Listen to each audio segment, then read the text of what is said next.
নমস্কার বন্ধুরা, দীপিকার পাকশালাতে আপনাদের সকলকে স্বাগত জানাই। আবারও চলে এসেছি নতুন একটা রেসিপির সাথে। আজকে আপনাদের সাথে শেয়ার করব মাশরুম দিয়ে একটি অসাধারণ রেসিপি, সেটি হলো দই মাশরুম। খুব কম সময়ে আপনারা অনায়াসেই এই রেসিপিটি বানিয়ে ট্রাই করতে পারেন। আমি আজকে যে পদ্ধতিতে আপনাদের সাথে রেসিপিটি শেয়ার করছি, আশা করি অবশ্যই আপনাদের ভালো লাগবে। তো আসুন দেখে নেওয়া যাক আমার আজকের এই রেসিপিটি। দই মাশরুম বানানোর জন্য আমি এখানে নিয়েছি 300 গ্রাম মতো মাশরুম, নিয়েছি একটা মিডিয়াম সাইজের পেঁয়াজ। পেঁয়াজটাকে আমি এরকম পাতলা পাতলা করে কেটে নিয়েছি। আদা, রসুন আর কাঁচা লঙ্কাটাকেও আমি মিক্সিতে পেস্ট করে নিয়েছি। নিয়েছি টমেটো বাটা আর নিয়েছি 4 টেবিল চামচ টক দই। প্রথমে আমি মাশরুমগুলোকে ভালো করে খোসা ছাড়িয়ে পরিষ্কার করে নেব। সমস্ত মাশরুমগুলোকে আমি খুব ভালো মতো পরিষ্কার করে নিয়েছি। এবার এগুলোকে আমি শেপ দিয়ে কেটে নেব।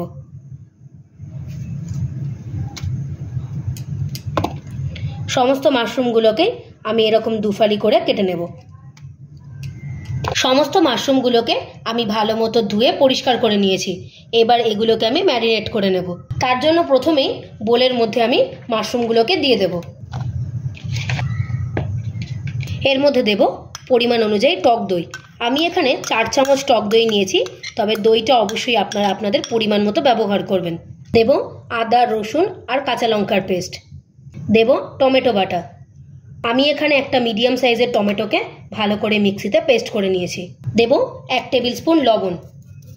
লবণটা আমি এখানে 1 টেবিল স্পুন ব্যবহার করছি, যেহেতু মাশরুম থেকে জল বেরোবে। দেব 1 টেবিল স্পুন হলুদ গুঁড়ো, 1 টেবিল স্পুন জিরে গুঁড়ো, 2 টেবিল স্পুন ধনে গুঁড়ো, হাফ টেবিল স্পুন লঙ্কার গুঁড়ো। এবার মাশরুমটাকে ভালো করে সমস্ত মশলার সাথে মেখে নেব। মাশরুমের সাথে সমস্ত মশলা খুব ভালো মতো মিশিয়ে নিয়েছি।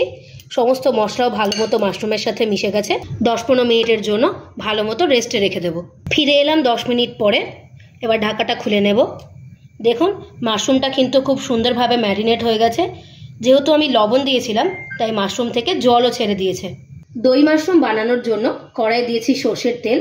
তেল ভালো মতো গরম হয়ে গেছে। এবার ফোড়নে দেব একটা ফাটিয়ে নেওয়া শুকনো লঙ্কা। দেব গোটা গরম মশলা। ফোড়নটা তেলের সাথে খুব ভালো মতো ভাজা হয়ে গেছে।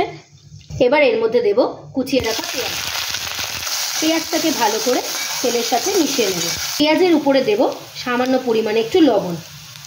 লবণের সাথে ভালো করে পেঁয়াজটাকে ভেজে নেব, যাতে পেঁয়াজটা খুব তাড়াতাড়ি নরম হয়ে যায়। যেহেতু মাশরুমে অলরেডি লবণ দেওয়া আছে, তার জন্য আমি লবণটা একটুখানি বুঝেই দিলাম। পেঁয়াজটা খুব ভালো মতো নরম হয়ে গেছে। আর দেখুন, পেঁয়াজটা কিন্তু খুব ভালো মতো ভাজাও হয়ে গেছে। এবার এর মধ্যে আগে থেকে ম্যারিনেট করে রাখা মাশরুমগুলোকেও দিয়ে দেবো। এই সময় গ্যাসের ফ্লেমটাকে কিন্তু মিডিয়ামেই রাখতে হবে। মাশরুমটাকে ভালো করে পেঁয়াজের সাথে মিশিয়ে নেব। মাশরুমটা খুব ভালো মতো পেঁয়াজের সাথে মেশানো হয়ে গেছে। লো টু মিডিয়াম ফ্লেমে মাশরুমটাকে বেশ কিছুক্ষণের জন্য হতে দেব। মাশরুম থেকে কিন্তু বেশ খানিকটা জল বেরিয়েছিল, সেই জলেই মাশরুমটা সেদ্ধ হয়ে গেছে এবং মাশরুমটাকে আমি এরকম গ্রেভি গ্রেভি করেই নামিয়ে নেব। এবার এর মধ্যে দেব খুব সামান্য পরিমাণে একটু চিনি। আপনারা চাইলে দিতেও পারেন, নাও দিতে পারেন। এবার এর মধ্যে দেব হাফ টেবিল স্পুন গরম মশলা আর দেব বেশ কিছুটা ধনেপাতা কুচি। ধনেপাতা আর গরম মশলাটাকে ভালো করে মাশরুমের সাথে মিশিয়ে নেব। সুন্দর সুস্বাদু দই মাশরুম আমার একদম তৈরি হয়ে গেছে। এবার এটাকে 2 মিনিটের জন্য স্ট্যান্ডিং টাইমে দিয়ে ভালো মতো সার্ভ করে নেব। লুচি, পরোটা বা গরম ভাতের সাথে খাওয়ার জন্য দই মাশরুম আমাদের একদম তৈরি হয়ে গিয়েছে। খুব কম সময়ে আপনারা অনায়াসেই এই সুস্বাদু রেসিপিটি বাড়িতে বানিয়ে ট্রাই করতে পারেন।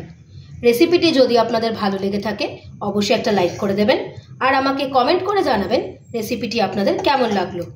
আপনারা যদি আমার চ্যানেলে নতুন হয়ে থাকেন, চ্যানেলটিকে প্লিজ সাবস্ক্রাইব করে দেবার অনুরোধ রইল। আর সাবস্ক্রাইব করে দেওয়ার পরে পাশে থাকা বেল নোটিফিকেশনটি অবশ্যই ক্লিক করে দেবেন। ভালো থাকবেন, সুস্থ থাকবেন। দেখা হবে আবারও একটা নতুন রেসিপির সাথে। ধন্যবাদ।